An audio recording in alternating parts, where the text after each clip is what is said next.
ان کے ذریعے اللہ اکبر سلطنت نہیں چلوانا تھا بلکہ لوگوں کے دلوں میں ان کا مقام پیدا کرنا تھا۔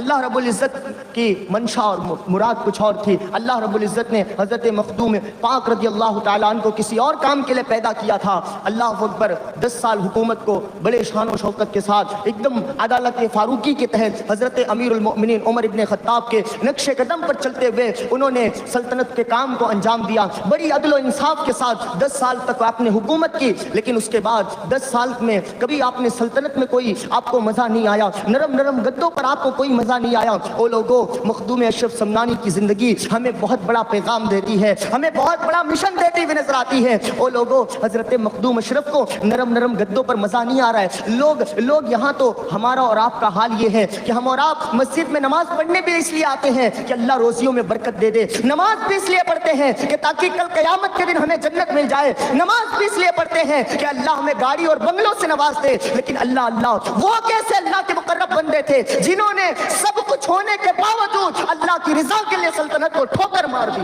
حضرت مخدوم سمنا جب آپ 10 سال تک حکومت کرتے ہیں، اور حضرت ابراہیم ابن ادہم یہ بھی بہت بڑے بزرگ ہیں، ان کے جو ہے عشق کا واقعہ، یعنی دنیاوی عشق کا واقعہ بہت مشہور ہے اور بہت دلچسپ ہے۔ میں اس سے نظر انداز کرتا ہوا میں خالی آپ کو بتا، حضرت ابراہیم ابن ادہم جن کو اللہ نے ان کی سچی محبت عطا فرمائی، سچی محبت، آپ نے بادشاہ کی بیٹی سے محبت کی تھی اور پھر اس کے بعد اس کے لیے بڑی قربانیاں دی، اس کے بعد آپ کو اللہ نے وہ شہزادی عطا کی، بہت سارے پروسیس ہے اس کے۔ تو حضرت ابراہیم بن ادہم کو آپ کے سسر نے، جو آپ کے سسر تھے، جو بادشاہ تھے، انہوں نے سلطنت دے دی حضرت ابراہیم ابن ادہم کو۔ ایک دن ابراہیم ابن ادہم اپنے محل میں آرام کر رہے تھے کہ اچانک سے کیا دیکھتے ہیں کہ کوئی کسی کے چھت پہ دوڑنے کی آواز آ رہی ہے، کسی کے محل میں دوڑنے کی آواز آ رہی ہے۔ حضرت ابراہیم ابن ادہم بیدار ہوئے، جب چھت پر گئے تو وہاں پر دیکھا کہ کوئی اللہ کے ولی مجذوب بزرگ چھت پر دوڑ رہے اور کچھ ڈھونڈ رہے ہیں۔ حضرت ابراہیم ابن ادہم نے پوچھا کہ تم یہاں محل میں کیا ڈھونڈ رہے ہو؟ کہا دراصل بات یہ ہے کہ میرا اونٹ کھو گیا ہے، میرا اونٹ گم گیا ہے، میں اپنا اونٹ ڈھونڈ رہا ہوں۔ تو کہا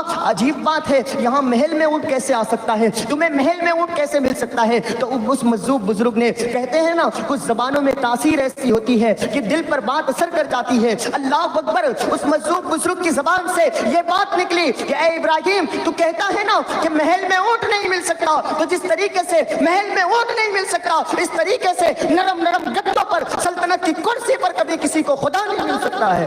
اگر خدا چاہیے سلطنت چھوڑ دے۔ حضرت ابراہیم نے سلطنت چھوڑ دی، اس کے بعد فقیرانہ زندگی برداشت گزاری۔ اسی طریقے سے حضرت مخدوم سمنا، ان کو یہ سلطنت میں دل نہیں لگتا تھا، اپنی والدہ کے پاس آئے اور آنے کے بعد کہا امی جان 10 سال تک میں نے خلافت بخوبی انجام دی، لیکن میرا سلطنت میں کوئی دل نہیں لگتا ہے، مجھے بادشاہت اور حکومت کی ضرورت نہیں ہے ماں، میں دین کی خدمت کے لیے نکلنا چاہتا ہوں، میں دین کی خدمت کے لیے جانا چاہتا ہوں، میں اپنے نانا کے دین کو بلند کرنا چاہتا ہوں، ماں میرا سلطنت میں دل نہیں لگتا، مجھے جانا ہے۔ ماں نے کہا بیٹا اگر جاتا ہی ہے تو میری 2 باتیں قبول کر لیں، کیونکہ پہلے سے پتا تھا کہ جانا تو ہے، کیونکہ رسول اللہ نے بشارت دی تھی، بزرگ نے کہا تھا کہ یہ بیٹا جو تمہیں اللہ نے دیا ہے نا، اس کی بہت بڑی قیمت چکانی پڑے گی، بہت بڑی قیمت چکانی پڑے گی۔ اور ماں کے لیے بیٹے کے بچھڑنے سے بڑی قیمت کیا ہو سکتی ہے؟ ایک بیٹے کو دین کے نام پر اللہ کو پر ہمیشہ کے لیے وقف کر دینا، یہ کسی ماں کے دل سے پوچھو۔ آج ہم اور آپ اپنے